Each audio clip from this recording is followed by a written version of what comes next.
Good evening and warm welcome to all the participants. We are extremely delighted to invite you to this 144th WiseViews Leadership Conversation. Today, we are already joined by our speaker, Mr. Madan Narayanaswamy. And Mr. Madan Narayanaswamy is waiting and testing his slides. I request all of you to join me in wholeheartedly welcoming, sir. Thank you very much, sir. Thank you very much, sir. My pleasure. My pleasure joining all of you today. What I'll do is I'll share my screen and do a brief introduction and then hand over back to you, sir. Kindly stop sharing your screen. I'll just briefly do that and quickly come back to you. Okay. As I mentioned, these are WiseViews leadership conversations typically held in the evenings of every Friday. And this is the 144th such session. Today, we are talking about 21st century housing solutions and lessons from Radiance Realty. This introduction and the opening talk by Mr. Madan will consume first 25 minutes. And then we will have a large part of the time catered to the Q&A. And that will happen in two clusters. So let me quickly introduce Mr. Madan Narayanaswamy. He is a distinguished chartered accountant ranking 7th nationwide in the CA exam, showcasing his exceptional academic prowess and dedication. Over a career spanning 2 decades, Mr. Madan has held pivotal leadership positions in prestigious organizations such as EY, Morgan Stanley, CRISIL, and Casa Grande. Initially excelling in the financial services sector, he collaborated with global clients on crucial areas like financial assurance, equity research, and investment banking.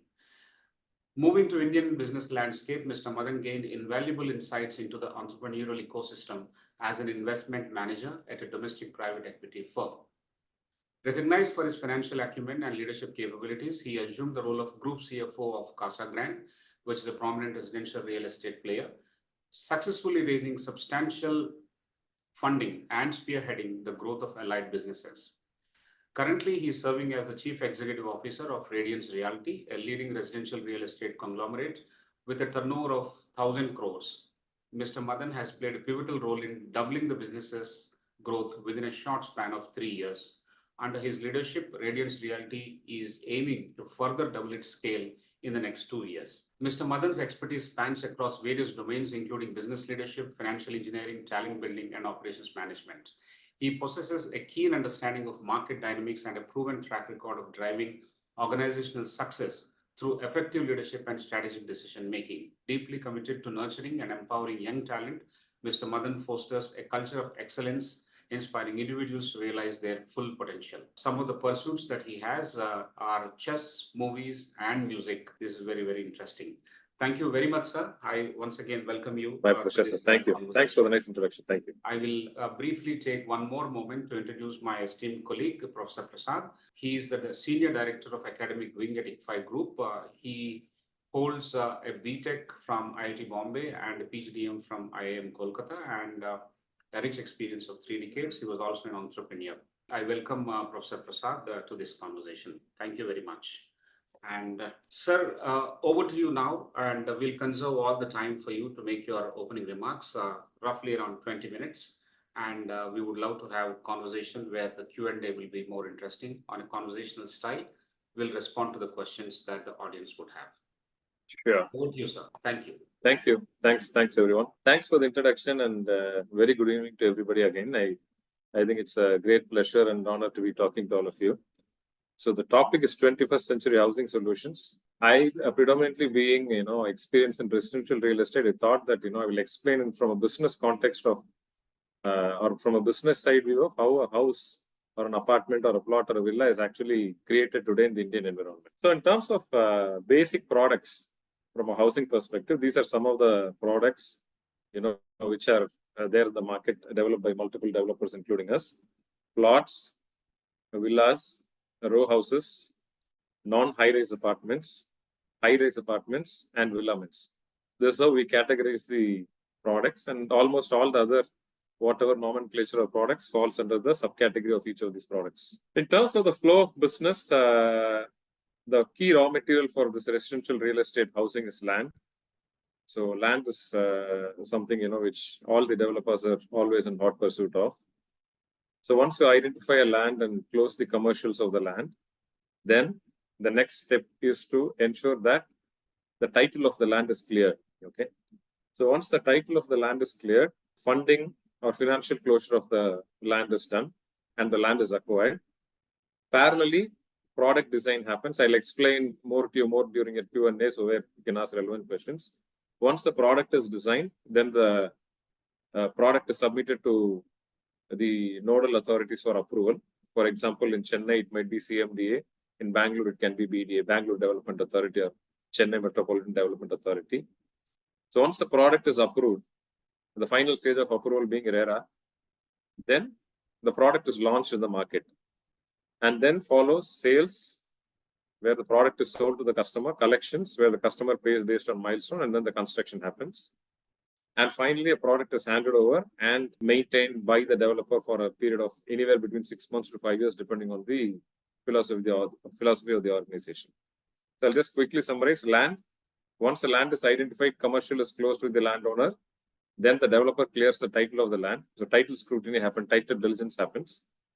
And once title is clear, then financial closure. And once financial closure is done, the land is acquired. Parallelly, the product for the land is designed. It can be a high-rise apartment, non-high-rise apartment, villa, like whatever I showed earlier. Once the product is designed, the file is submitted to the nodal authority for approval, CMD or BDA or whoever it is, DTCP as the case may be. And once the file is approved, then the product is launched in the market. It is sold. Customers pay money. Construction happens at the site. And once the construction is over, it is formally handed over to the customer, where you do a sale deed registration and handing over and stuff like that. And then the developer carries over the maintenance of the compulsory period, which the developer commits. So I understand all of you are smart enough, so I don't want to explain too much in detail of how it looks like, where is the balcony, and stuff like that. So directly, straight away, we'll jump into how the business is driven from a risk perspective, the way a businessman or a developer runs a business. There are about 3 or 4 key risks in this business. One is the title risk, and second is approval risk, third is product risk, and fourth is cash flow management risk. These are the 4 key risks which have to be managed from a developer side to make sure that the organization keeps running and the projects are delivered and handed over to the customers as committed. I'll briefly delve into each of these factors, and later on, if you have any questions on any of these parameters, I'll be happy to answer. Title risk refers to a case where somebody questions the title of a land or a project after it is acquired by a developer. Okay, so this is one of the major risks in this business, because land records typically have been computerized only in the last about 10 to 15 years, and there is no standardized interpretation or a law across the country. So it is more based on context of that, how that local environment operates, or how that revenue department has been operating, or how that particular authority has been operating. Also, the title differs between people of various customs. For example, for a particular community, the law of partition, the law of inheritance differs versus few other communities. So title risk is something which is very, very key, omnipresent in this business, and one of the most important milestones to be crossed is to make sure that the title is very, very safe. So that is one. Second is approval risk, right? So for example, land is acquired, title is cleared. As I said, the file is put for approval. Okay, whether we will get the required approval or not is one of the key risks which this business faces, because the rules are very different across zones, very different across villages, municipalities, very different for various other aspects, which I will explain in detail later. So this is another key risk of this business. Third is product risk. Like I said, you can buy a land and launch any of the 7 projects which I discussed in the earlier slide: non-high-rise, high-rise, villaments, row houses, plots, or whatever it is. So how do you ensure that you launch the product which is very, very optimal for that micro market? Real estate, residential real estate especially, is a very, very micro-driven business. That particular micro market has more than 80% influence on the success or otherwise of the project. The macro parameters hardly matter about 10 to 20%. So how that product actually fits into the needs of that customer segment in that micro market is something which has to be judged very, very correctly before we launch a project. And fourth is cash flow management risk. Cash keeps coming in when you buy land. You take funding when you sell, and then you collect the money from the customers. Then you take finance for construction. Then using that, taking future profit out, you reinvest in the land.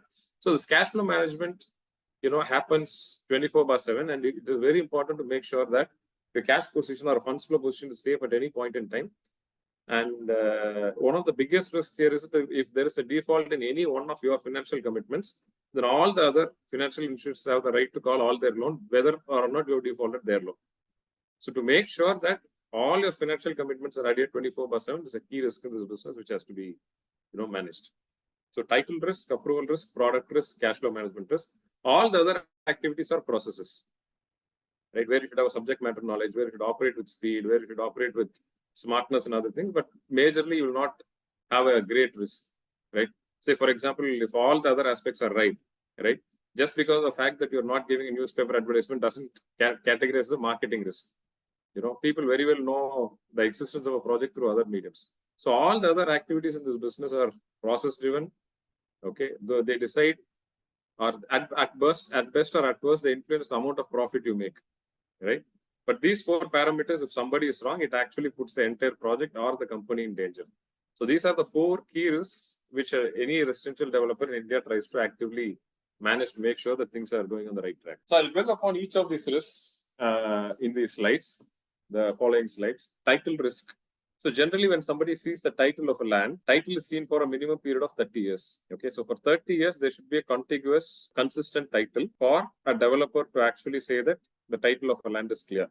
So title clearance is not for the last 5 years, 10 years, 15 years. It's for a minimum period of 30 years. Second aspect about title of a land is there's a difference between title versus a marketable title. You might establish a title. Let's say, for example, that we are buying a house for ourselves, just for us to reside, right? If the title is good enough, we can buy the, plot of land or piece of land. But marketable title is where a developer buys a land which has, let us say, about 1,000 apartments, and he has to convince 1,000 customers, the lawyers of 1,000 customers, that the title is correct, right? And the another key element about this is, let us say, for example, we buy a land for our own use. We construct a house there and somebody files a case, okay? We know that the title is clear. It's just that somebody is filing a frivolous case. You can stay in the house and fight out the case for the next 10 or 15 years without actually any impact. But as developers, right, if somebody files a case, we would have invested 100 crores on the land. We would have invested another 100 crores on the construction. And if somebody files a case and gets a stay on the project, then the whole project goes for a toss. Because we have invested 200 crores, right? And we have committed to 500 customers. And it becomes a huge problem if even somebody gets a frivolous stay even for a day. So it's not only title. As developers, what we are looking for is marketable title, right? The title should be so flawless that it can be marketed across to 500 or 1,000 customers, and nobody can find a fault in the title. Third is there's also in India there are basically 2 types of ways in which you can establish title over a property. Okay, one is through title documents. Let us say A sells a land to B, B sells it to C, C sells it to D, D sells it to E, right? So there will be a deed of conveyance between each of these parties, right? A could have given the land to B through a will. B could have given the land to C through a sale deed. D could have given the land to E through a partition deed, right? So these are all the explicit documents which are executed between the parties, which establish who is the seller and who is the buyer, and ultimately the buyer in whose name the final title is conveyed becomes the owner. So this is in one way in which the title of a project is established. Parallel title is the revenue records, okay? So revenue records is where, you pay your water tax, where you pay municipal tax, where you pay your property tax, okay? So all the other departments parallelly maintain your title flow, your patta. And just to say in a very way, very simple way, your patta, FMB, all those documents. So as far as title scrutiny goes, it's not only the first flow of title where the sale deed or a partition deed or a conveyance deed. The parallel mutation of record should have happened with the revenue authority also. Let us say, for example, I want to establish that I am the owner of a property. I should have a sale deed in my favor, and in the revenue department, in the Tahsildar office, the patta should also be in my name.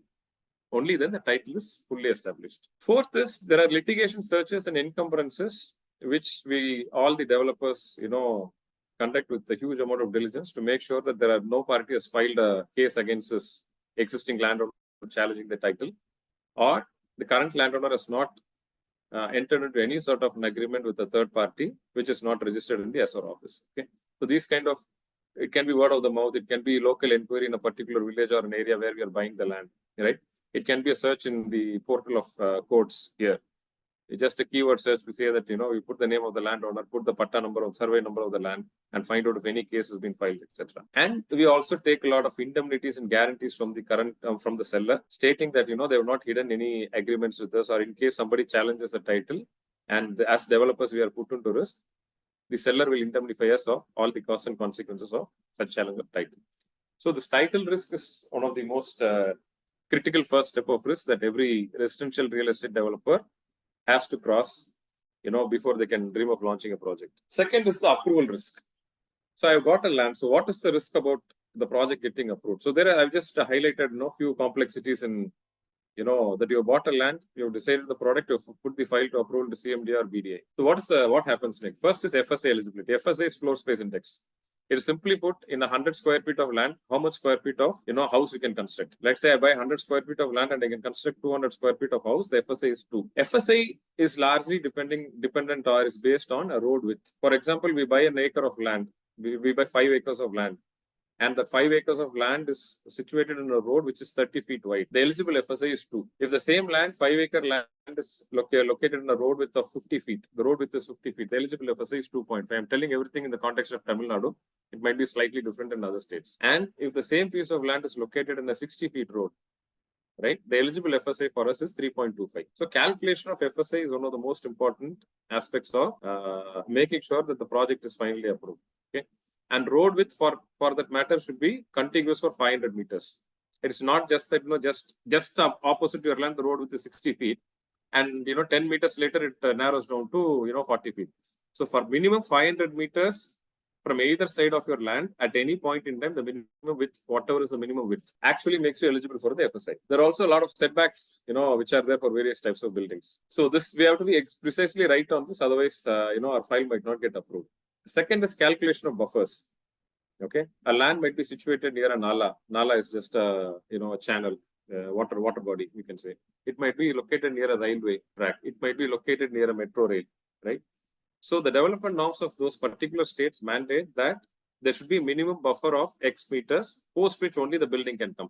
For example, if a land is located near a railway track, the buffer requirement says that there should be minimum of 30 meters gap between the railway track and the column of your building.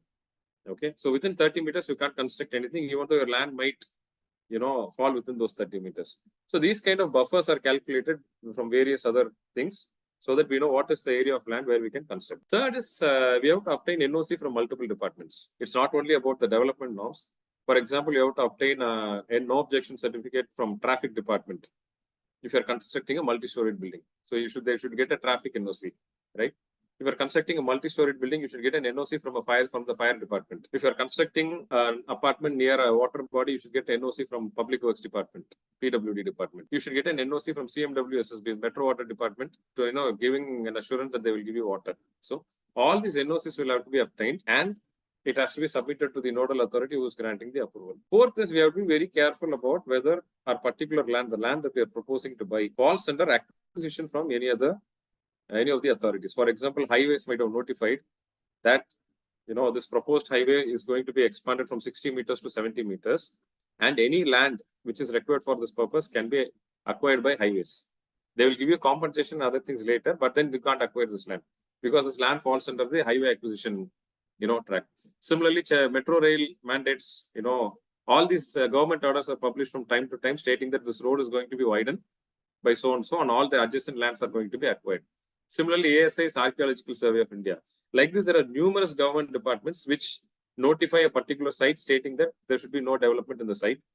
It is in our own interest, and it's on our smartness and diligence to actually go and figure out that our proposed land is not getting hit by any of these. So there's not a single portal or a single authority or anywhere where you can raise a query and people give a clearance.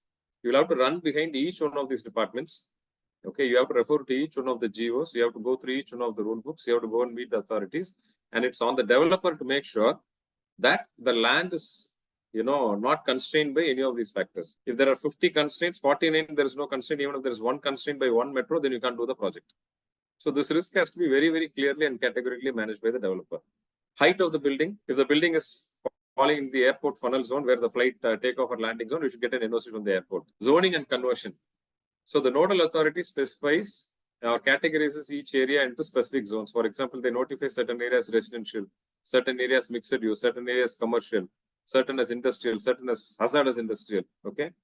So if you want to develop a residential project, you have to make sure that the zoning is residential or mixed residential. Okay. Another aspect of the fact is conversion. So if the land is technically in the revenue records as agri land, it has to be converted into a dry land. You can't construct a building on the wetland. So all these factors will have to be, the developer has to be 100% right to make sure that if I buy a 5-acre and my target or my commercial, the way I worked out is I have to get 3.2 FSI, I actually end up getting 3.25 FSI. The more and more mistakes I make, there's high chance that the project will never take off, or I might end up getting 2.5 FSI instead of 3.2 FSI, which is a complete disaster. So this risk is a key risk which every developer has to be managed before a housing project, takes off. The next risk is the product risk. So we have cleared the title, we have cleared the approval. Now we have to decide that, let's say the same case where I've got a 5 acres of land, okay, and I've decided that I'll go for an apartment, okay. Now, these are the 5 key things where I have to be 100% right. If I'm wrong in any of these things, then the product will not sell. First is the sizing, okay. So the average size of an apartment can be 5,000 square feet also. It can be 500 square feet also, right? I can launch 2 apartments of 5,000 square feet each. I can launch 20 apartments of 500 square feet each. So how do we take the decision? Okay. Again, as I said, this is a very, very micro business.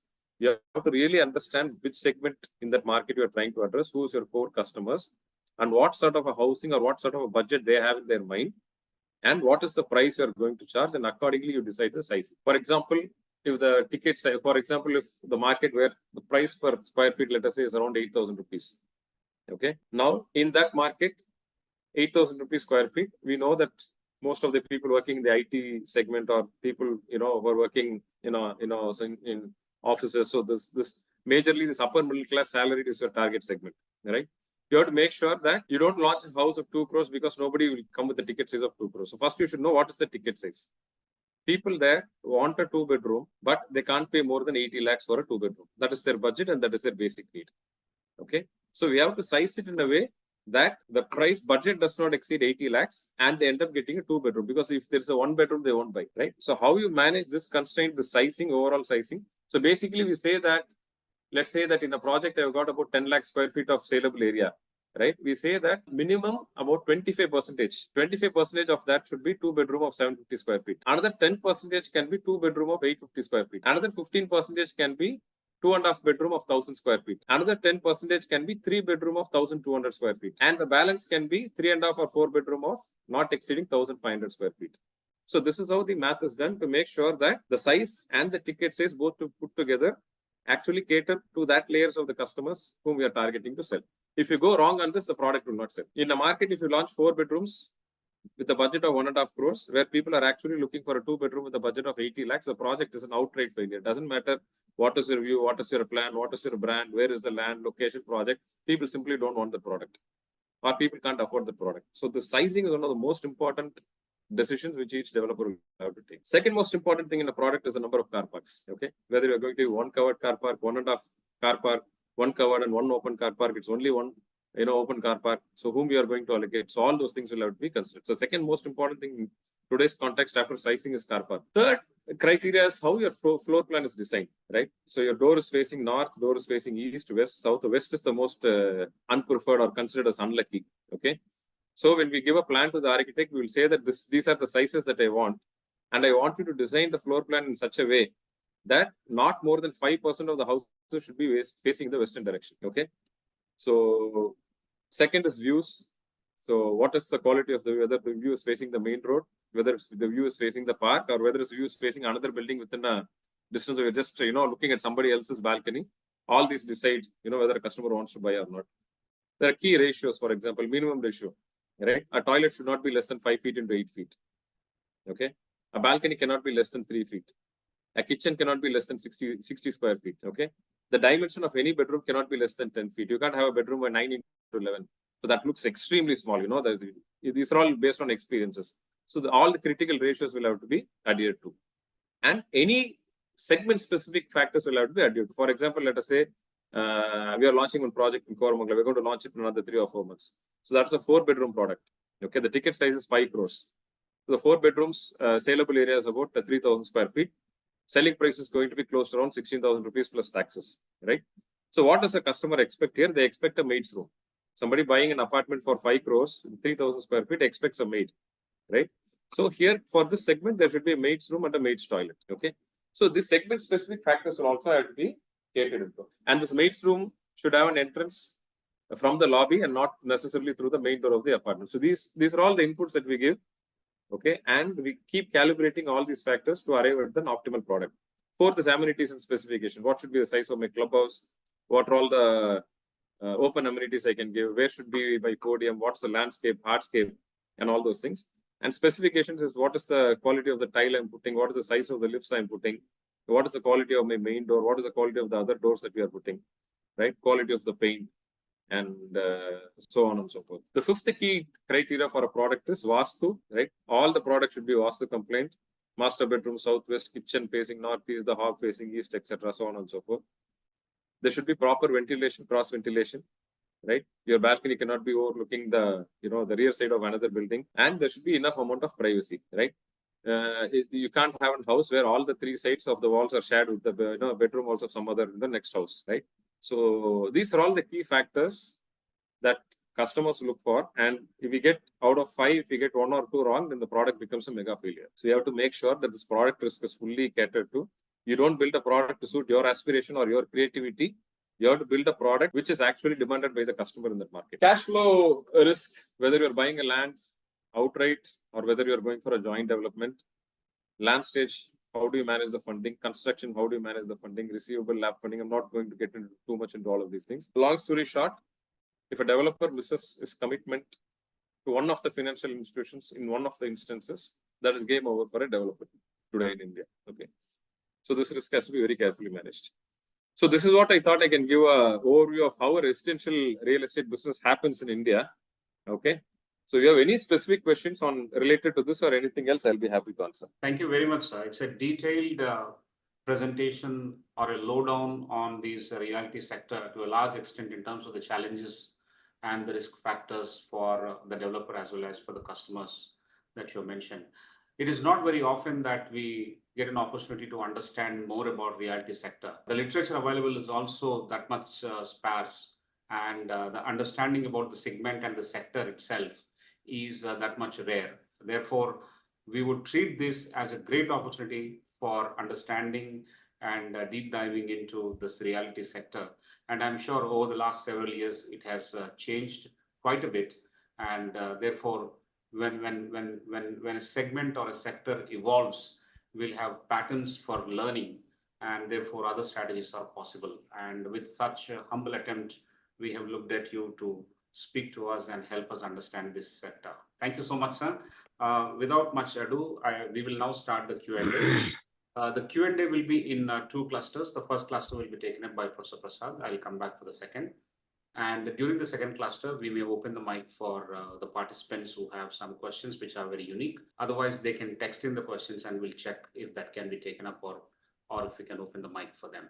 Before that, I want to once again acknowledge the fact that we are joined by very, very distinguished individuals from various sectors, domains from technology, media, education, edtech, reality sector, of course, a couple of them have joined, and everyone is enthusiastic to understand a little more about it, sir. I request Professor Prasad to start the Q&A. Over to you, Professor Prasad, and thank you. Thank you, Professor Rao. Thank you, sir, for a kind of a ready reckoner on what are the factors if somebody wants to get into this business and do something about it. A lot of our questions are also around the business, may not be specifically into the business. Some may come and the audience asks. So I'll start with the first one. You have been in multiple organizations. You have been in financial services, and then you have been in real estate. How have you gone about making your career decisions in your journey? Okay. So I think, to be very honest, I wanted to be much closer to where the action is really happening. I think that has been the only, parameter for me to be making these decisions. So I think right now I'm in a place, I think, where we make things happen. We're not watching over the fence, or I'm not watching over the fence, or I'm analyzing what somebody else is doing. We're actually doing things on the ground, and also able to, set your own goals and develop your own team and work. So basically, career decisions have largely been based on what you can really achieve on the ground with your capabilities, rather than what you can analyze or what you can present or what you can talk about what others are doing. So that's the only scale based on which decisions have been made. Excellent. I think that's very clear. Action plus freedom and impact out of that. Yeah. We move to the next question. Can you? This is a very big sector, has huge potential for India. Lots of India's growth projections are part of it is always this sector, and the population is always increasing. So there is a demand. Can you give us a quick overview of the sector, its potential? See, very simply put, instead of talking too many numbers, the demand is very unlimited. Okay, the organized housing, in my view, is less than 5% of the total, housing what is there today, and so the demand of this is very, very huge. In Chennai, is there a potential to launch 20 other apartments or 20 other projects? The answer is yes. The biggest challenge of the sector is how the supply side is going to be managed. Because in the market, the prices for given, it's like gold. If you launch a particular apartment in a particular locality, you know that the price is going to be somewhere between, let's say, 8,000 to 9,000, or it's Mangla 14,000 to 16,000.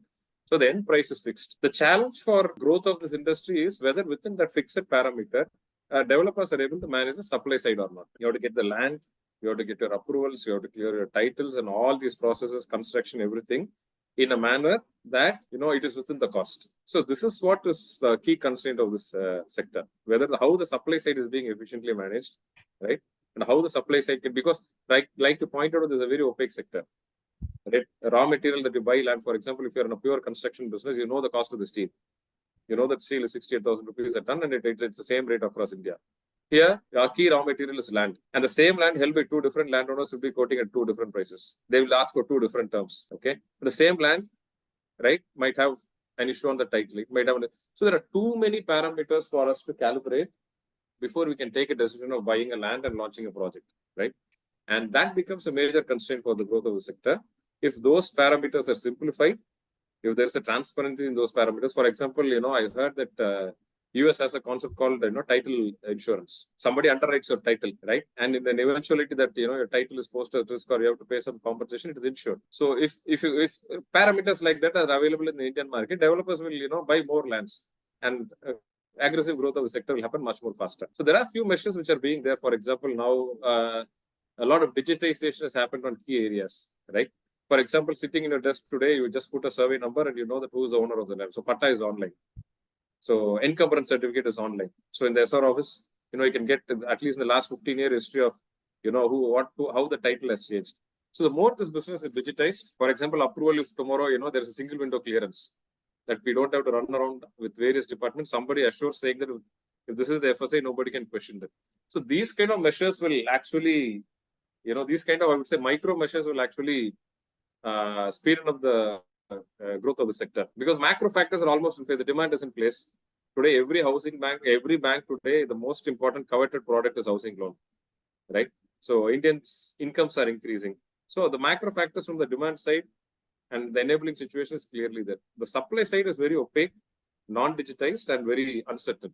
That is what is the key concern of the sector today. I think you have clearly brought out what is specific to the sector. Yeah. And I think in one sentence you have highlighted it: manage with the parameters and at the cost which is given, which is the biggest challenge. Yeah. So we go to the next question. How is this sector changing? What are the current trends? In many other sectors, we hear different things about technology, about changes in consumer taste, etc. So what are the key trends that you observe here? Key trends is one is an organized housing is definitely a reality. Okay, 10 years back or 15 years back, in a place like Chennai, there was still a question of if I have to invest in a house of 2 crores budget, right?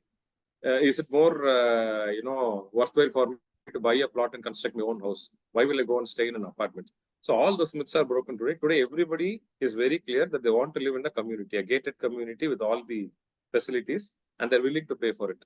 So I think I would say that this is one of the major changes in terms of customer preferences that has come. Second is people are also looking at house not only from one or two people's perspective, but from the entire family perspective. They want the house to be relevant for the next 15 years. The decision is not based on, it's near my school or near my office or whatever it is. People are willing to, go slightly further away, travel slightly more, pay slightly more, provided that house or that apartment or the project is relevant for the next 15 years. Whether it's got all those amenities or it's got all those facilities, the specification is good, right? The floor plans are good. So customers today definitely have, are looking at a house from a 15-year relevance perspective. Third is a big change. One of the major changes that has happened is the rate at which housing loans are available. So customer today never hesitates or never questions about whether they can afford to buy a house or not, because unless it's a very, very poor case of, showing proof of your income, almost all the cases without documents, 99% of the banks are offering home loans, at your doorstep. So all these factors put together, now today the trend is very, very clear, right? If I have 10 crores budget, I would still want to live in a very lavish, very convenient apartment. I don't want to go and get into the burden of buying a land, changing the record, verifying the title, appointing somebody for construction, and then moving in, right? And, face security risk, right? I want to appoint 2 watchmen by myself, and I want to change the tap by myself. So people don't want to get into that hassle at all today. Even people who are living in bungalows, right, are now leaving those bungalows and moving into gated communities because they feel more safer. And they have their neighbors, right? They can go for a nice walk and they feel being a part of the community. So definitely, this individual housing concept or this bungalows concept, or I'm going to buy a piece of land as an investment concept, is significantly changing. I would strongly believe that now 10, 15, 20 years down the line, definitely this will become like a Singapore or a Dubai, where when people think about housing, it is only going to be a community. It's never going to be an individual house where you will design your own plan and do things by yourself. That I would say is the major change that has happened over the last 10, 15 years. Excellent. I think 2 of what you said are related to consumer tastes, and that seems to be driving, and and banks seem to be enabling with the rates being very, very attractive. Now that you have been in this sector with 2 organizations and you have done well, what do you think are the leadership lessons for those in this sector? I think, just to quote Warren Buffett, because I'm not able to articulate it better, I think the most important leadership lesson is, in order to be first, you have to first be. So that's the most frank, way of articulating the leadership here. Because, as I said, the number of parameters that has to be calibrated or where you have to get right is humongous. If you get wrong in one of the parameters, then the whole project goes for a toss, right? So leadership skill here is being on the toes, never being, overconfident, never being careless, right? Being humble and making sure that all those parameters are properly ticked. One of the simplest things that can happen is that you can get carried away and you can say that I'm going to launch the best product. This is going to be the best swimming pool. This is going to be the best of the amenities, right? I'm going to have valet parking. But if the customers in that locality don't prefer that, your project is going to be a failure. So being humble, being diligent, okay, being very, very careful about each step is, I think, one of the biggest leadership qualities required in this sector, because every day you have got to keep running around. So nothing is available at the doorstep. Nothing is very 100% clear. So your job as a leader is to make sure that you get to that level of depth and remove the risk, of that particular step and take the next step forward. So every day running around, being humble, being watchful, being diligent, and making sure that everything works in synchrony is, in my view, key skills, traits, what a leader or anybody doing this business requires. I think essentially when you say first be from Borough, you're talking about execution skills here. Your project should survive first. Okay. A wrong project, a wrong title, a wrong approval will kill the project, irrespective of how intelligent you are in other aspects. So you have to make sure that all the aspects are ticked properly. Details. Yes. Okay. Now we get into a slightly more macro topic. Sure. There is a lot of demand, and in order to cater to this demand, a lot of nature is getting destroyed. Trees go. There are environmental issues. There are water table issues. We see Bangalore having an issue. So what do you think can be done to take care of this? So right now, I will tell you what are the things which are mandated by the government to a residential real estate developer to make sure that they don't overharm the environment. So any project in India with a saleable area of more than 2 lakh square feet will have to get clearance from the Environmental Impact Assessment Authority, EIA. So that clearance is mandatory, right? So there they talk about a host of factors, including, how you preserve trees in a particular project, right? For example, let us say that there are about 100 trees which we have to typically, bring down to construct the project there. So they mandate that we have to plant 1,000 trees somewhere else. Okay, we have to make sure that those trees are uprooted in a proper manner, and we have to show them the proof of, that we have done this, right? So those kind of checks and balances are there. Second thing is there's a 5% of 10% of the area is reserved for open space, right? So which is a park. So any residential project where you do about 10,000 square meters, 10% of the land area should be reserved for a public park. So they call it as OSR, open space reservation. So there, there's some breathing space, you place trees and plants and stuff like that, and there's something is there. 5% of the area should be allocated for civic amenities. So all these areas should be gifted to the government. And there are projects where 10% of the area is mandated for a green belt where you're supposed to be mandatorily planting trees, right? In addition to this, we pay about at least about 50 rupees per square feet as the fees for the Environmental Impact Assessment Authority, which is used by them to develop the environment elsewhere in that locality. For example, if you're doing a 1 million square feet project, 5 crores is the cost that we commit to the government, stating that I will incur this 5 crores to improve the environment in this locality. For example, we can go and construct toilets in government schools, right? We can go and revive a park which is nearby. We can go and revive a water body which is nearby, which requires revival, right? So all these checks and balances are being put in place to make sure that whatever harm is being done to the nature, at least partially it is, compensated. Apart from this, today there are LEED certificates, right? Where there are certificates that are, like your ISO, there are environmental agencies, right? Which certify a project based on how environmental friendly they are in terms of their raw materials. So what sort of raw materials do you use? Do you use environmental friendly raw materials? Do you use, recyclable material as your raw materials? So this is one of the angles, right? How you design your building in a way that natural light falls into, most of these areas, right? How pure your air is and so on and so forth.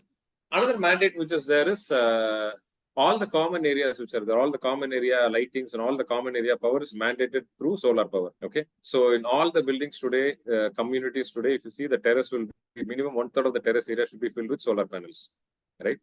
And in certain areas, governmental authorities insist that all the water heaters should be solar powered. In certain locations, the governmental authorities insist that your entire clubhouse should be solar powered. So there are a lot of mandatory compliances regarding the environment which a developer undergoes.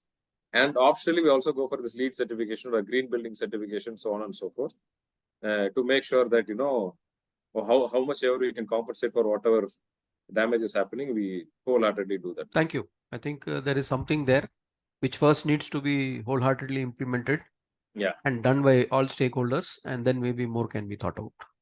I'll take a last question before I hand it back to Professor Rao. Sure.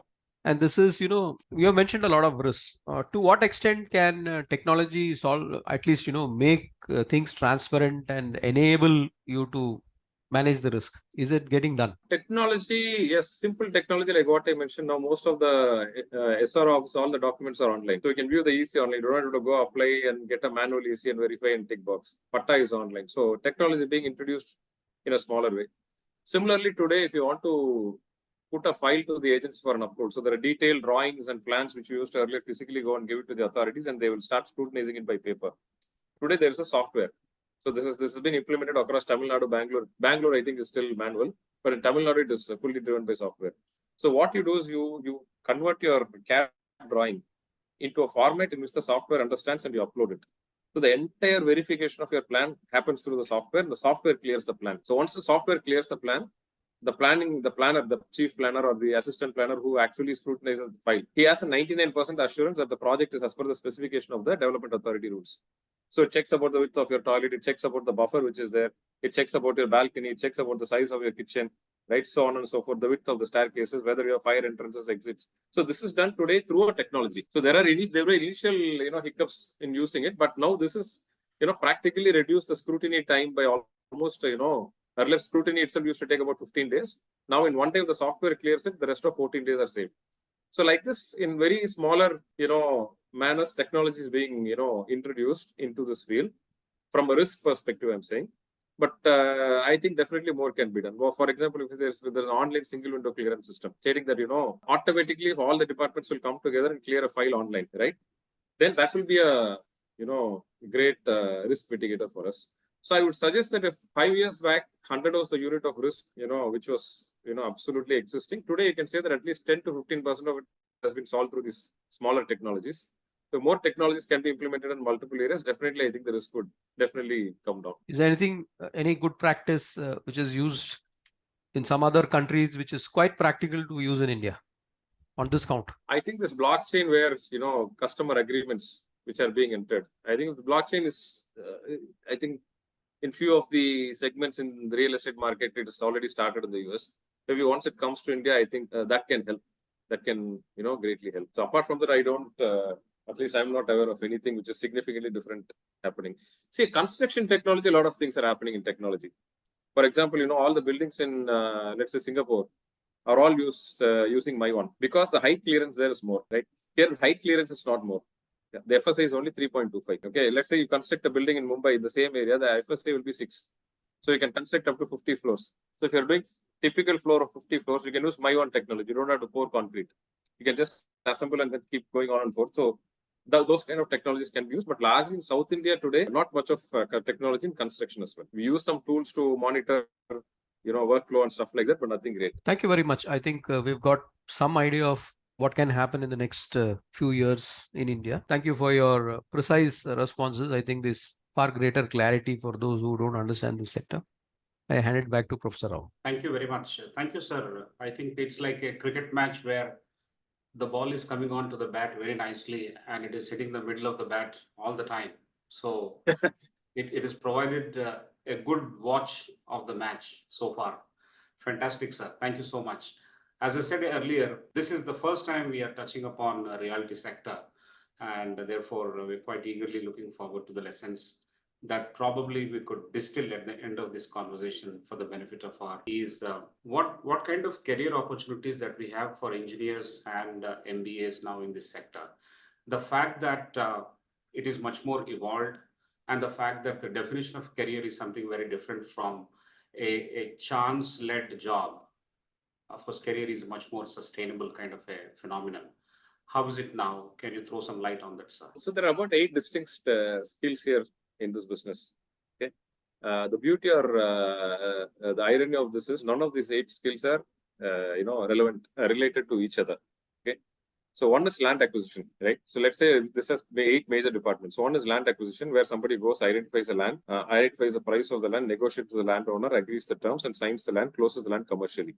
So this is one skill. Second skill is legal. You should be a lawyer. You should be able to understand the title of the land, right? And legal is also zone specific. A lawyer in Chennai cannot validate the title of a title in Bangalore because most of the documents there will be in Kannada. And you should know how the local practice operates there. The second distinct skill is legal. Third skill is approval, where you should be able to license with the multiple agencies and make sure that the approval is there. Fourth is product, right? Where you should be an architect. You should be able to interact with an architect and bring out a product based on the feedback and constraints given by the management. Sales and marketing is one different department. Okay. Customer handling is one different department. Construction is one different department. Funding, cash flow management is one different department. All the other supporting functions, admin, IT, HR, all this. So it does about 8 different departments. And a person doing a job is not qualified to do the job of another person. A lawyer can never be a sales and marketing person. A sales and marketing person can never buy a land. Okay. A land acquisition person can never interact with the customer. They don't have the relevant skills, right? A customer relationship person can never become an engineer. They can't become the head of construction.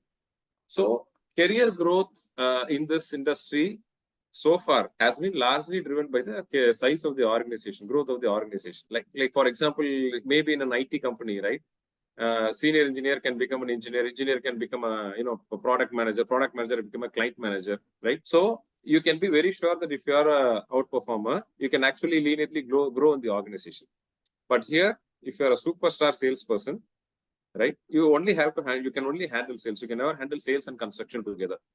So that way, since there are multiple skills and each of the skills are completely mutually exclusive or irrelevant, career growth is largely today a function of the size of your organization.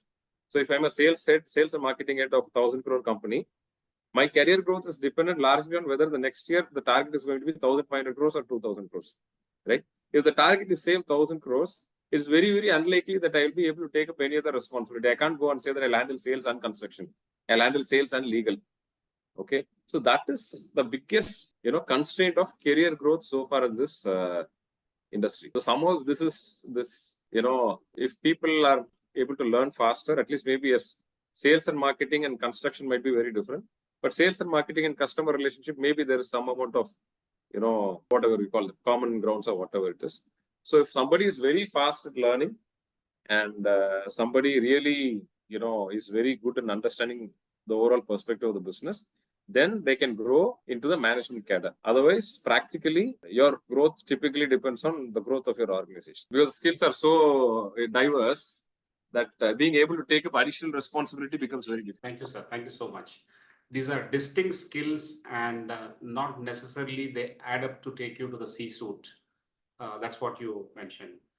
C-suite, I would say that one of the good thing about the C-suite is that there won't be any person who is an expert in all these 8 fields. So for a C-suite, you should be a proven performer in one of the departments, and you should have the ability and capability to drive a business. You can be from an engineering background and you can be a CEO. You can be from finance background like me and be a CEO. You can be from sales and marketing and then graduate into a CEO. So you should know one department thoroughly, like the back of your hand. And on top of it, you should have the drive and intelligence and wisdom to run a business. That is the only growth to a C-suite. So that is a good thing about this. So from there, you can directly go into a C-suite. You don't have to know all the departments. And the relatively bad thing is that if you're not cut out for a C-suite, you have to stay in your function and take your career growth with the growth of the organization. So there are advantages and disadvantages both here. Wonderfully put, sir. Thank you so much. I think this is a very, very realistic statement about this sector.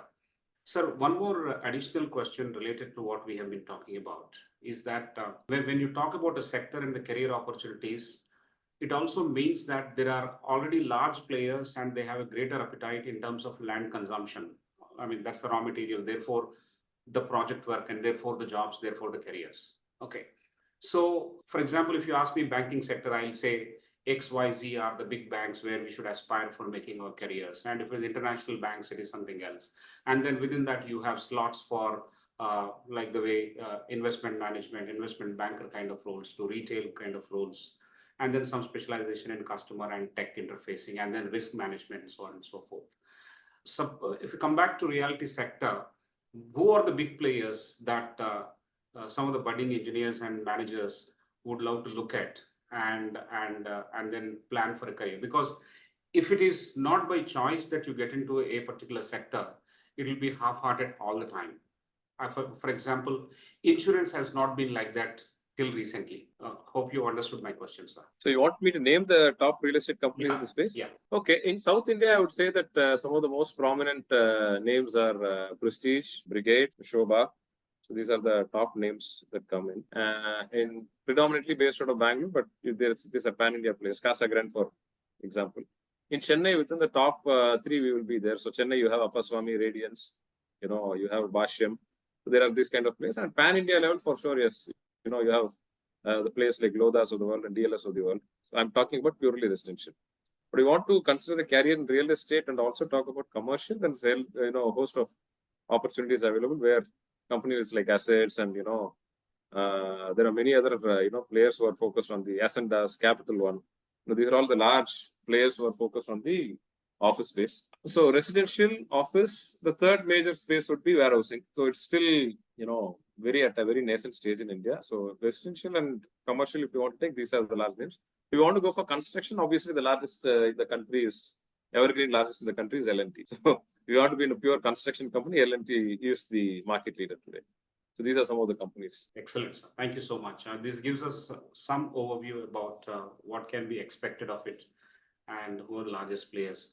Because somewhere we draw parallels as career builders. In IT sector, we know who are the biggest players and who are the top 4 or top 5. Similarly, if you want to get into consulting from an MBA kind of a study, we are the big 4 and what you have to aspire for. Of course, there are second rung of medium 4 as well in consulting. Likewise, it helps us segment and strategize and pre-prepare and aspire for a career. That was the purpose of the question. Thank you so much, sir. Sir, there is another thing when you talked about the risks involved in this business. Several risks that you have outlined are very interesting, and it helps us understand operationally what are the potential risks there and what challenges one will have to face. But often we get to hear, I mean, this is like a hearsay. There is also political risk that around the time of elections, you will have politicians or political parties interfering, and then that leads to cash flow kind of a problem. And this all emanates from the belief or the myth that that a lot of black and white is managed by the realty people. Kindly throw. So this political linkage to the business is as existent or as non-existent in the sector like any other business. There's nothing specially related to real estate, that has got it has got a special political flavor or anything. So absolutely nothing related to this. One of the more this is a sector where, as I mentioned, that the number of diligences and titles and checks and balances that one goes through before a product is launched, right, itself is a proof that you have to really be, a developer. You have to know how to buy a land. You should have a clear title about the land. You should know how to develop a project. The approval norm should be followed. The product should be right. Okay. So if at all there is a feeling that, simply if you know a politician, then you can be a star in this business. Like any other business, the answer is a definite. Okay. This is real. We are delivering real houses. The house has to stand. You are moving into a house. Your children are living in that house, right? We have promised everything. Everything is black and white today, right? So every brochure, by the time a project is launched, you know exactly what is the tile we are going to put, what is the, sanitary wares that we are going to put, what is the size of your balcony. Everything is measured. Everything is specific. Everything is committed upfront. So definitely this business is a real business, and it's very tough execution wise every day, and definitely not due to any connections or any one political want or anything. Definitely a company cannot sustain. Right. So thank you, sir. Thank you very much for that. So one related question, and it's a pet topic now. We are looking at various segments and sectors to grow, eventually making India grow for, say, India at 100 years. So India by 2047, if it has to arrive in a shining style, what are the things that are expected from the realty sector to better and to grow faster as well? What are the one or two steps that are expected from the realty sector? You are saying expected by the realty sectors or expected from the realty sector? Expected of the realty sector is definitely, to make homes more affordable and to do as much innovation as possible, as much research as possible, and to constantly keep bringing the costs down. You have to be constantly on the lookout of how to build cheaper houses, how to build more sustainable, greenhouses, right? And how to shorten the delivery time, right? So typically today, a multi-storied building in the conventional way takes about 36 months. How to make that within 24 months? So how to manage your water table in a much better fashion, right? How to bring in more transparency in terms of prices. So I would say that the most important, if you want to do things, definitely one is environmental impact. You have to definitely see, what sort of innovations one can bring in to make it more environmental friendly. So that is something which is very, very important. Second is, what are all the innovations that one can do in engineering, right? Which actually reduces the overall cost and time, building a house. So I would just mention, if I have to select only two, I think these two would be the top ones for me. Excellent, sir. Thank you very much. Before I hand it over to one of the persons who has raised her hand, my additional question is: in other countries that we see that housing sector is completely different, or for example, if you look at any comparable country, probably or a better country compared to ours in terms of housing, in terms of evolution, take US for example. The housing is handled completely differently. Of course, the physical environment is very different. I'm not talking about the macro political or business environment, but the physical environment itself is probably different. Towards that direction, what could be done from India is my point. So kindly help us understand this. Can you give me an example of what you're trying to refer to? In what way? What I'm trying to say is the delivery times in the US are pretty low because of the kind of material that they use for building the housing. A lot of prefab, that prefab is completely different from what we have seen in India. That is one of the examples to reduce the delivery times. So I think, I have very limited knowledge of how it happens outside, but definitely I think they are like what you mentioned, prefab, right? Or mobile houses, So those kind of, so they see house as a place to live. Here we see house as an asset, which should last for about, 100 years or 150 years, okay? So that is one thing. We also tried, we use prefab for very limited things. Like, for example, in one of our villa projects, we build the clubhouse using prefab because nobody's going to stay in a clubhouse. But definitely, if today, customers' perception, today I'm going to spend about 300 crores in a land. I'm going to construct, 400 villas, 1,000 crore of revenue. And today, if you want, would I risk a prefab? The answer is no. Because I'm not very sure what the customers will think, what the perception will be.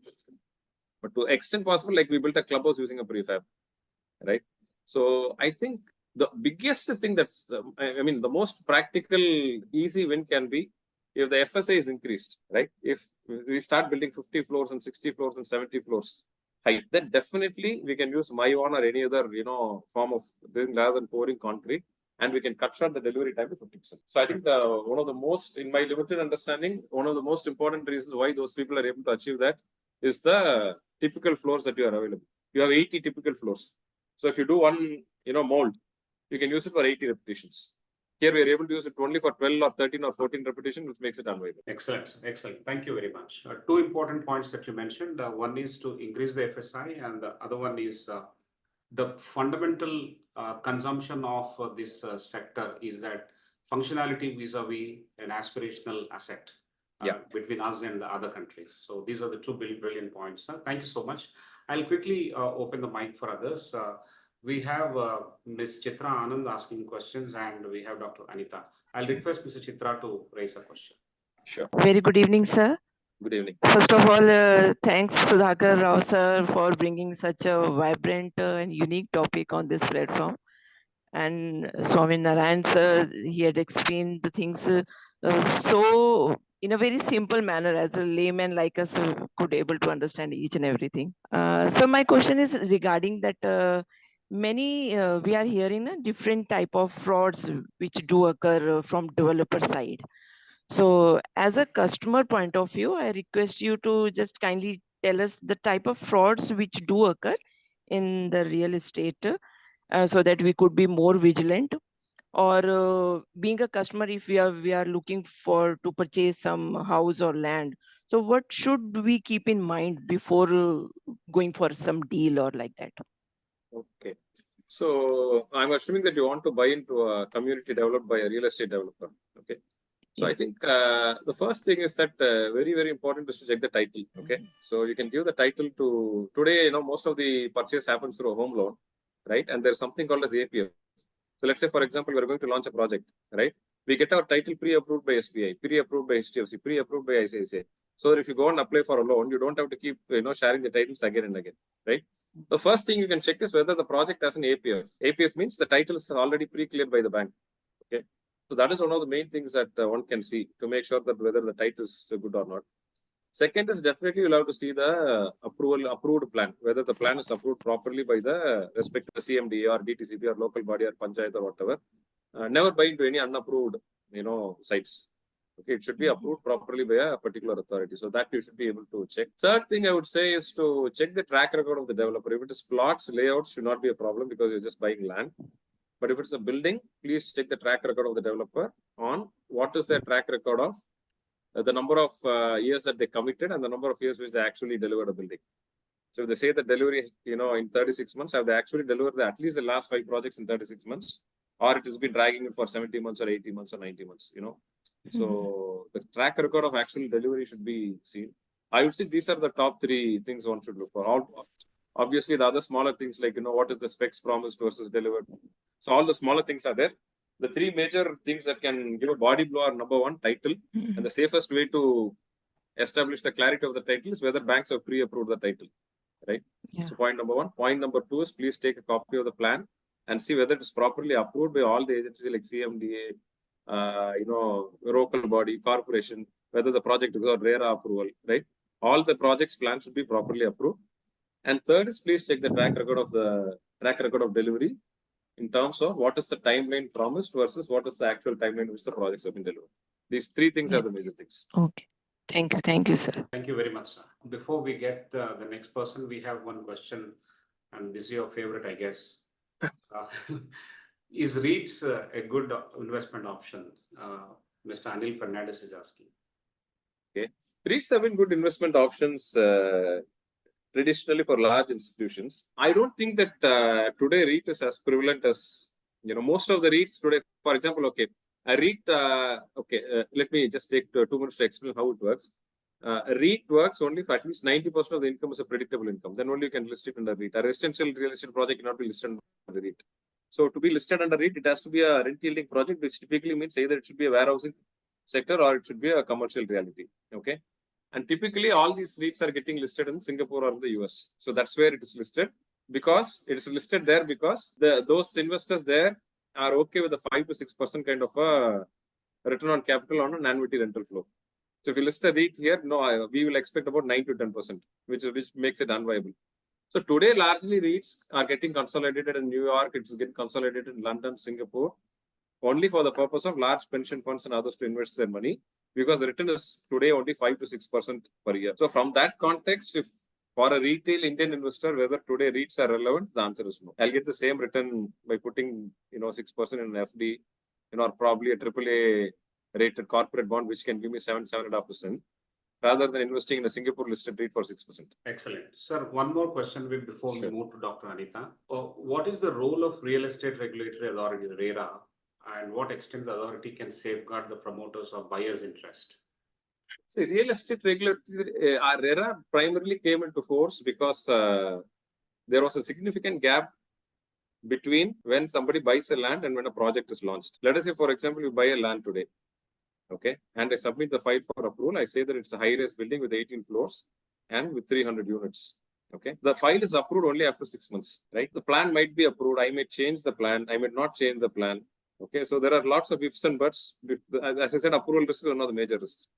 So typically what used to happen earlier was the developers used to start marketing their projects from the time they bought the land itself, where they themselves are not clear. They would not have even submitted the product for approval.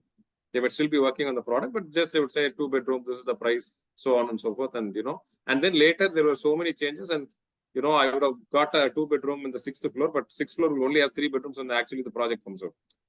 So many of these kind of, misunderstandings were happening. So one of the very, very major role which RERA really plays today in today's market, it prevents a developer from actively marketing a project, right, until RERA approves it. And RERA approves it only when all the other approvals are in place. So I can take a project to a market only when I'm 200% certain that this is the product. Otherwise, I can't market a product. I think that is one of the very, very, very major functions, which RERA does. Another related function, what it does is all the customer agreements, right? All the drafts will have to be approved by RERA. And RERA has a standard format. So each developer cannot put very, I would say, precarious or very, one-sided clauses which disadvantages a customer. So one is that the developer cannot market until all the approvals are in place, which means that the virtual certainty that this is the product, right? And in this floor, this is the door number, and this is the size of the unit. Until that clarity is obtained, I can't take the product to the market. Second is that I can't enter into one-sided clauses with the customer because all the customer agreements are approved by RERA. So these are the two major roles which RERA plays today, in my view, to protect the interests of the customers. Thank you, sir. This gist is very, very useful to actually understand. So one related point that in every other sector, we have a third-party ratings and rankings that probably gives some idea about the track record of the player. Do we have a similar thing in real estate? No. Okay, fair enough. That no is a good answer. Actually, there's a scope for that.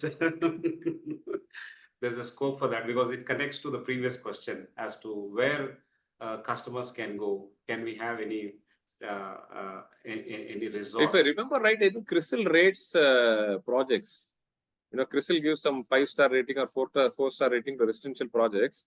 But in practical context, I don't think that it is referred to in any context by anybody else. Okay, so sir. Practically, whether any rating is there in public domain, the answer is okay, sir. Okay, sir. Got it. Thank you. I'll request Dr. Anita to raise the question, sir. Sure. Thank you so much. Madan sir, you had given us a very, very comprehensive overview of what the realty sector is and all the cross checks and balances and the risks that are faced by the realty developer itself. I have a couple of questions. First one is with reference to the kind of product risk that you were referring to.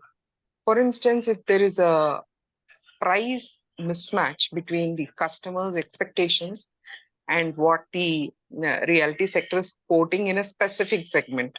My question is with reference to, let's take Hyderabad market. If I find that there is a temporary, oversupply, and then you find that there are not many takers because the identified segment was somewhere I have heard or read that was totally with reference to IT sector, while the people who are looking at is a non-IT segment, wherein there is an income mismatch and there is a temporary supply, gaps arising. Although there is a demand, but in such kind of situation, how would a reality developer would handle such kind of risks? You're talking more about opportunities or risks or both, maybe? Both.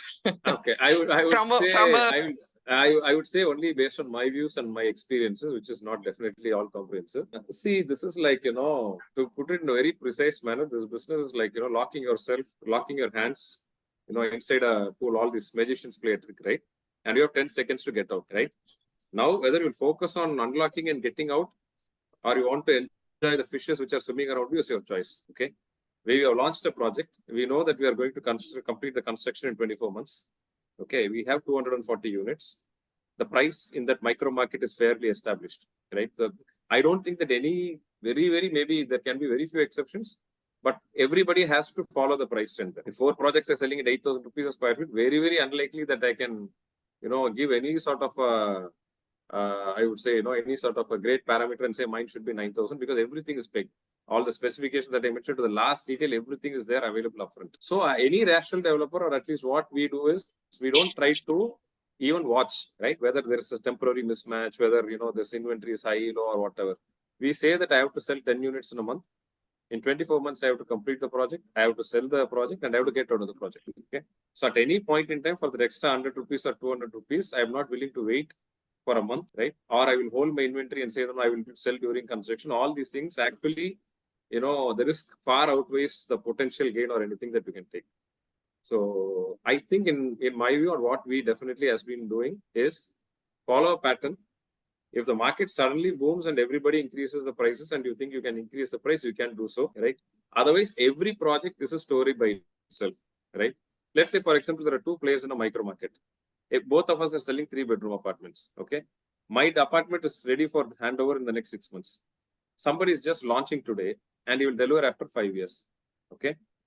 Actually, both of us are not competing with each other. So if I raise prices, it doesn't mean that he has to raise prices or vice versa. The customer chooses. For the customer price, unless you charge it exorbitantly, the customer is willing to pay a fair price. So just to answer your question, at least we don't even look left or right or up or down to see if there is any opportunity to increase 50 rupees or 100 rupees or 200 rupees.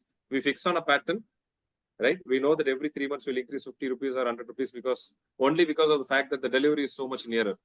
And we are very happy if we get that, deliver the project, hand it over to customers and get out of it. From the customer side, thank you for that. From the customer side, if there is a, you find that there is a temporary, supply, which is just there, and then you find that the demand is not up to that mark, then what is the opportunities that you see for a customer? Yeah, that's what I was trying to tell you. The product risk, if you see, I have not mentioned price anywhere. Okay. Okay. So price is just a constraint for the customer to tick.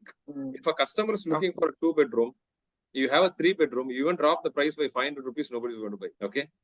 So customer wants a house in a particular location, right? Even if you charge 200 rupees extra, he might buy. So price as a standalone factor does not play a very major role in a customer deciding to buy. If a customer wants to move into a ready-made house, ready to occupy house, right? And your house is ready to occupy, you will still pay the 200 rupees extra. So it is not our pricing strategy. So it is how a customer sees. So price is not a major constraint for a customer at all. If he wants a 3-bedroom house, if you offer a 4-bedroom house, at even a 20% discount, he will not buy. So price doesn't play that kind of a elastic role in this market. Great. Okay. Thank you. One more question, if I may ask you. Yeah, go ahead. Please go. Just wondering the kind of high-rise apartments that are coming, or then there is a cluster that happens in one particular segment is likely to deplete the water table that we have seen in a few of the cities, and that's going to be a major challenge. And how do you think that that could be addressed? And another query is related to InvITs. What are the InvITs that are available right now for an opportunity for investments for individuals, at least in the realty sector? So first is for the water table depletion, neither we are responsible nor we will be able to predict. Okay. So as far as the water table goes, we always tell the customer that this is the water table as of this date. Okay. The water table might increase suddenly because of the sloping or something of that sort, and the water table might deplete because 10 other projects are coming nearby. So we are as much a spectator like anybody as far as the water table or any of these factors are concerned.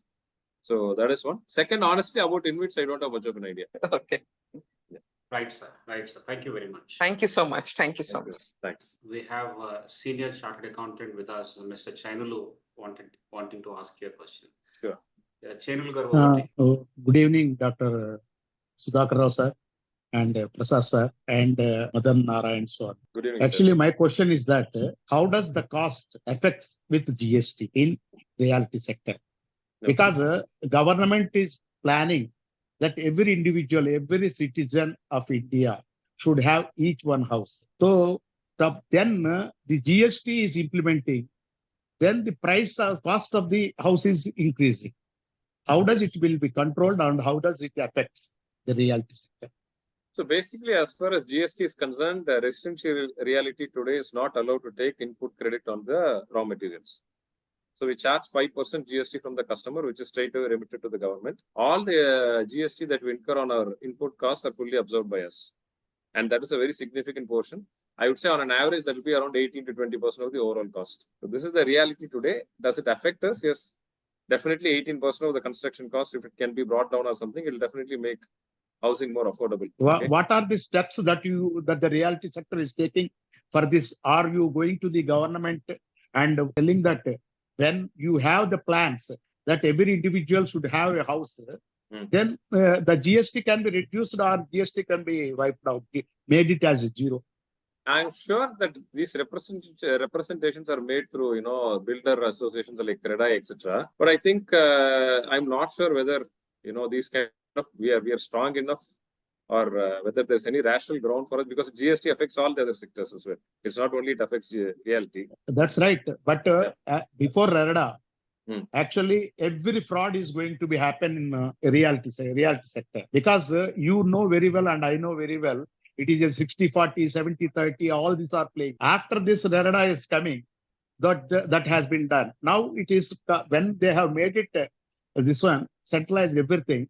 Now why can't the government can be forced like this? Because every person, 1 crore, if the building is there, if you have to pay 20% of the tax, GST, it will be 1 crore 20 lakhs.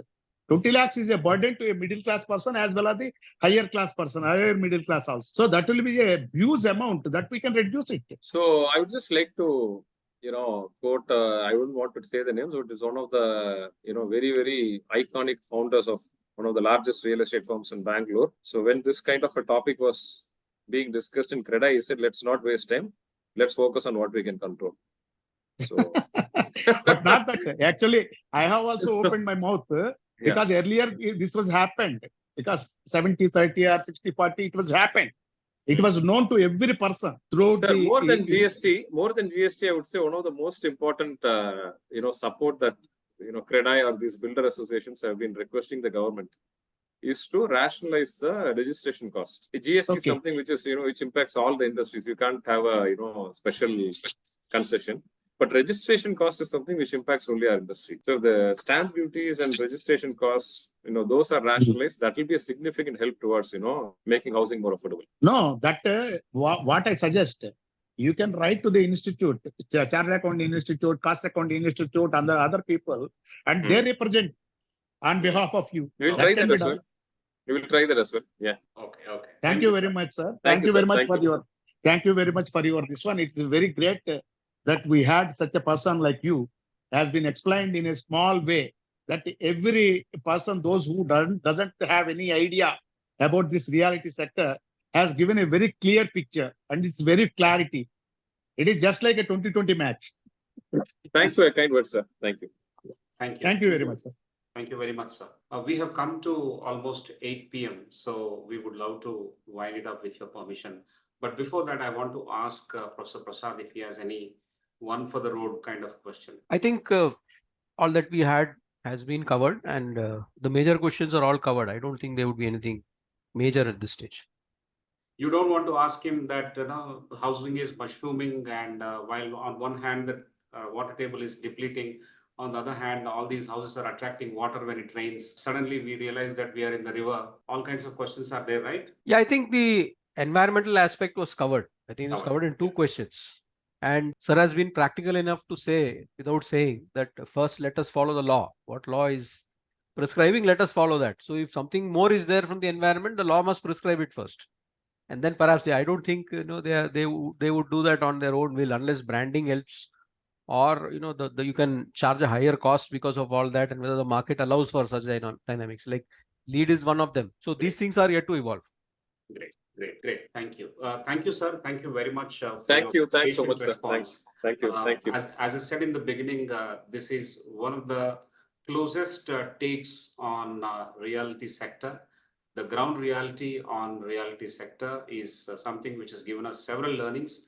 I think it's a blend of one's own leadership and one's own ability to keep your eyes and ears open, stay on your toes, and run it like a regular, normal, any other business. Of course, there are risks that are specific to the product, risks specific to the commodity, and also related to the market.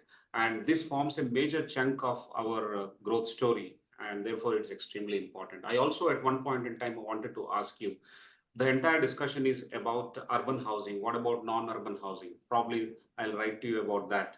But but that's a different story. That's a different chapter altogether. The lessons that you have provided us during this conversation is pretty simple and easy to digest, sir. Thank you so much for spending your expertise, time, and energy in helping us gain these insights. On behalf of everyone who have attended here, on behalf of ICFAI Group, I would like to thank you from the bottom of my heart. Thank you so much. Sir. Thank you, sir. Thanks, everyone. Have a great evening ahead. Thank you.